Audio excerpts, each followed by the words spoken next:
Capítulo 7. Como conseguir cooperação? É normal acreditar muito mais nas ideias que desenvolvemos do que nas que os outros nos entregam prontas, não é? Assim, não seria melhor evitar enfiar nossas opiniões goela abaixo das outras pessoas? Será que não é mais eficaz fazer sugestões e deixar que o outro chegue à conclusão por si mesmo? Para ilustrar, Adolf Seltz, da Filadélfia, gerente de uma revendedora de automóveis e aluno de um dos meus cursos, de repente se viu diante da necessidade de injetar entusiasmo num grupo desmotivado e desorganizado de vendedores de automóveis. Por isso, convocou uma reunião de vendas e insistiu para que a equipe dissesse exatamente o que esperava dele. Enquanto as pessoas falavam, ele escrevia as ideias num quadro negro. Em seguida, tomou a palavra. Darei a vocês tudo o que esperam de mim, mas agora quero que me digam o que tenho direito de esperar de vocês. As respostas surgiram depressa. Lealdade, honestidade, iniciativa, otimismo, trabalho em equipe, entusiasmo durante as 8 horas de trabalho. A reunião terminou com um sentimento de coragem e inspiração renovadas. Um vendedor se ofereceu para trabalhar 14 horas por dia, e o Sr. Seltz relatou que o crescimento das vendas foi extraordinário. Os vendedores fizeram uma espécie de acordo moral comigo, disse o Sr. Seltz, e desde que eu cumprisse a minha parte, eles fariam de tudo para cumprir a deles. Perguntar a eles sobre seus desejos e necessidades foi a injeção de ânimo que precisavam receber. Ninguém quer ter a sensação de que está sendo convencido ou recebendo uma ordem para fazer algo. Preferimos sentir que estamos nos convencendo por conta própria ou agindo de acordo com nossa cabeça. Gostamos de ser consultados sobre nossos desejos, nossas necessidades, nossos pensamentos. Vejamos o caso de Eugene Wesson, que perdeu milhares de dólares nas comissões antes de aprender essa lição. O Sr. Wilson vendia esboços para um estúdio que criava designs para estilistas e fabricantes de tecidos.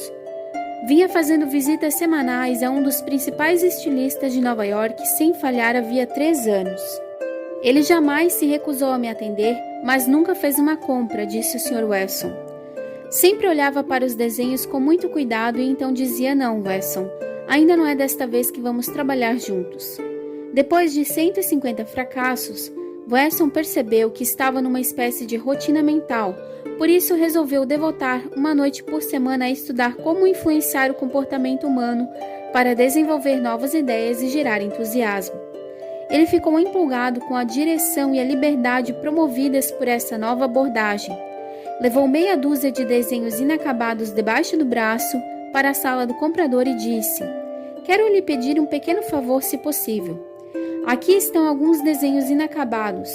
Pode me dizer como devemos terminá-los de modo que o senhor possa usá-los? O comprador olhou os esboços por um tempo sem pronunciar uma palavra. Por fim disse: deixe os desenhos comigo e me procure aí daqui a alguns dias. Wesson voltou 3 dias depois, recebeu as sugestões, devolveu os desenhos ao estúdio e fez com que fossem finalizados de acordo com as ideias do comprador. O resultado? Todos foram aceitos.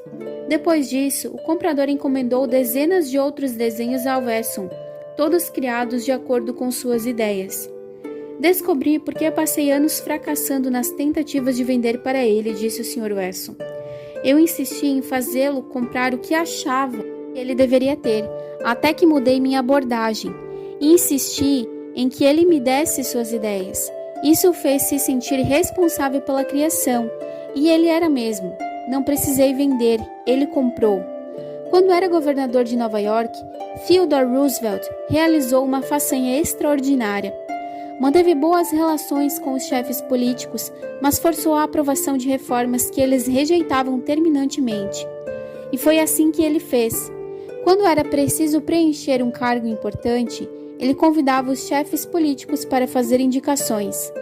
A princípio, disse Roosevelt, eles propunham um Zé Ninguém de qualquer partido, o tipo de homem que queria ser vigiado. Eu lhes dizia que nomear um homem daqueles não seria boa política, porque o público não aprovaria. Então eles me traziam o nome de outro Zé Ninguém, um ocupante persistente de cargos que, quando contra ele não havia nada, a favor havia pouco. Eu lhes dizia que esse homem não estaria à altura das expectativas do público e pedia aos chefes que tentassem encontrar alguém mais adequado ao cargo. A terceira sugestão seria um homem quase bom, mas não o bastante. Então eu agradecia, pedia que tentassem mais uma vez, e a quarta sugestão era aceitável. Eles davam um nome do tipo de pessoa que eu mesma escolheria. Eu exprimia minha gratidão pela ajuda, nomeava esse homem e deixava que ficassem com o crédito da nomeação. Eu lhes dizia que fizera aquilo para agradá-los, e que agora era a vez de me agradarem. E agradaram. Eles apoiaram reformas profundas, como a lei do serviço público e a lei do imposto de franquia.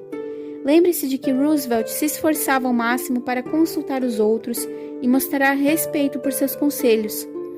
Fazia uma nomeação importante, deixava os caciques sentirem que tinham escolhido o candidato que era a ideia deles.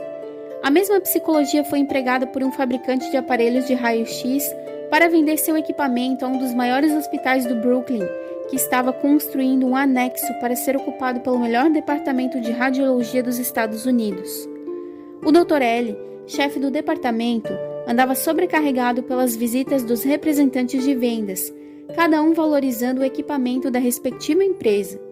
Um dos fabricantes, porém, foi mais habilidoso. Sabia muito mais que os outros sobre como lidar com a natureza humana. Escreveu uma carta mais ou menos assim: recentemente nossa fábrica concluiu uma nova linha de aparelhos de raio-x. O primeiro lote dessas máquinas acabou de chegar na nossa sede. Não são perfeitas. Sabemos disso e desejamos aprimorá-las. Por isso, ficaríamos profundamente gratos caso o senhor encontrasse um tempo para examiná-las e dividir conosco suas ideias para que sejam mais adequadas às suas necessidades profissionais. Sabemos como o senhor anda ocupado, por isso ficaria feliz em mandar o motorista do meu carro para encontrá-lo no horário de sua preferência. Fiquei surpreso por receber aquela carta, disse o Dr. L, ao relatar o caso diante da turma. Surpreso e lisonjeado. Até então, nenhum fabricante de aparelhos de raio-x procurara saber minha opinião. Aquilo me fez sentir importante. Eu estava ocupado todas as noites daquela semana, mas cancelei um jantar para avaliar o equipamento. Quanto mais estudava o aparelho, mais descobria como gostava dele. O médico concluiu: eles não tentaram me vender nada. Senti que a ideia de comprar o equipamento para o hospital era minha. Eu me convenci de que o aparelho tinha uma qualidade superior e ordenei que fosse instalado no hospital. Em seu ensaio Autoconfiança, Ralph Waldo Emerson escreveu: em todas as obras geniais reconhecemos nossos próprios pensamentos rejeitados. Eles retornam a nós com certa grandeza alienada. Na época em que Woodrow Wilson ocupava a Casa Branca, o coronel Edward M. House tinha uma enorme influência em assuntos nacionais e internacionais. Quando precisava tirar dúvidas e pedir conselhos sigilosos, Wilson confiava bem mais em House do que nos integrantes de sua própria equipe de governo. Que método o coronel usava para influenciar o presidente? Por sorte, nós sabemos, pois o próprio House o revelou para Arthur D. Howden Smith, que citou House num artigo publicado na The Saturday Evening Post. Depois que passei a conhecer bem o presidente, percebi que a melhor forma de influenciá-lo era plantar a ideia em sua mente de uma forma casual, mas que despertasse seu interesse para que começasse a pensar no assunto por conta própria. Da primeira vez que funcionou foi um acidente. Eu tinha visitado a Casa Branca e insistia numa linha de ação que ele parecia reprovar. 2 dias depois, porém, à mesa de jantar, fiquei espantado ao ouvi-lo apresentar minha sugestão como sendo dele. Por acaso House o interrompeu e disse que a ideia era dele? Claro que não. House era astuto demais para agir assim. Não se importava em receber o crédito, queria resultados. Assim, deixou Wilson continuar achando que era o dono da ideia. E House foi além. Deu publicamente a Wilson todo o crédito público pela ideia. Devemos lembrar que todas as pessoas com quem temos contato são tão humanas quanto Woodrow Wilson. Portanto, vamos usar a técnica do Coronel House. Um homem da bela província canadense de New Brunswick usou essa técnica em mim e me conquistou como cliente. Na época, eu planejava pescar e praticar canoagem na região. Por isso, escrevi uma carta à Agência Governamental de Turismo pedindo informações. Evidentemente, meu nome e meu endereço foram colocados numa lista pública, pois passei a receber toneladas de cartas e folhetos de acampamentos e guias. Fiquei confuso, não sabia qual escolher. Foi então que o dono de um acampamento tomou uma decisão arrojada. Me enviou os nomes e telefones de diversas pessoas em Nova York que haviam ficado em seu acampamento e sugeriu que eu ligasse para elas e descobrisse por conta própria o que ele poderia me oferecer. Para minha surpresa, descobri que conhecia um dos homens da lista. Liguei. Ouvi enquanto ele contava sua experiência no acampamento e por fim contatei o acampamento avisando minha data de chegada. Os outros vinham tentando me vender serviços, mas um deles deixou que eu fizesse a venda sozinho. Ele ganhou.